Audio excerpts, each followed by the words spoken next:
Today I don't feel like doing anything. I just wanna lay in my bed. I think a simple rule in business is if you do the things that are easier first, then you can actually make a lot of progress, right? And I assume, you know, I literally coded Facebook in my dorm room and launched it from my dorm room. I rented a server for $85 a month, and I funded it by putting an ad on the side, and we funded it ever since by putting ads on the side. Right. And but literally just starting small and growing it. So I think you need two things. One is the ability to have engineers, right, and educate engineers who can just try out their own ideas. And the second is the ability to try out their own ideas, right, and the freedom to do that. You're starting something, it's just kind of hard. You need to be pretty headstrong about it, right? And there are going to be all these challenges that come up, and I think the main thing that you need to do is just not give up, right? And kind of know what you want to do. And you know, the best entrepreneurs who I've met don't really start companies because their goal is to build a company.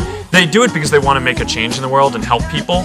And I think if you kind of stay true to that, and if you just focus on kind of powering through no matter what the challenges are that will inevitably come up in your path, then you'll find that there are lots of tools that are available and a lot of people who will help you build what you're. Oh my God, this is great. So many things go wrong when you're starting a company, and often I think people ask, you know, what mistakes should you avoid making? And you know, my answer to that question is don't even bother trying to avoid mistakes, because you're going to make tons of mistakes, right? And the important thing is actually learning quickly from whatever mistakes you make and not giving up, right? And I mean, there are things every single year of Facebook's existence that could have killed us or made it so that it just seemed like moving forward and making a lot of progress just seemed intractable. But you just kind of bounce back and you learn, and nothing is impossible. You just have to kind of keep running through the walls.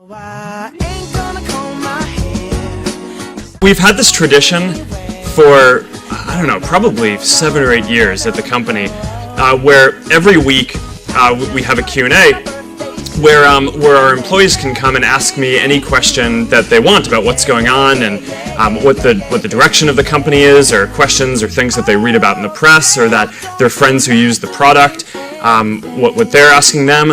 And it's been this really important tradition for us, both because we really believe in openness and communication, and that's kind of what Facebook is all about.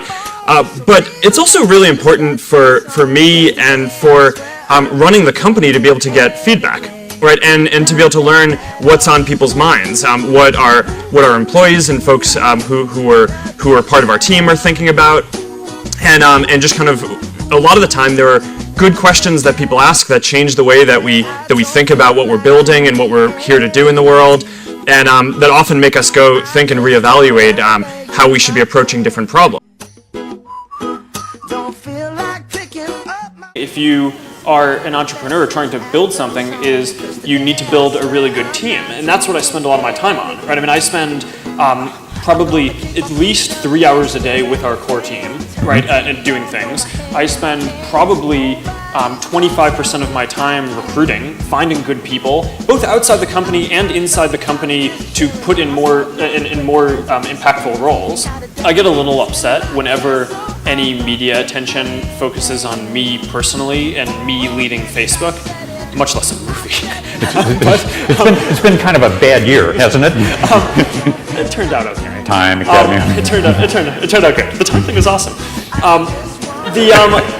That was really flattering. But I think that it's one of these things that the media systematically gets wrong, is that this idea that it's a person, right? It's never a person, right? It's always a team.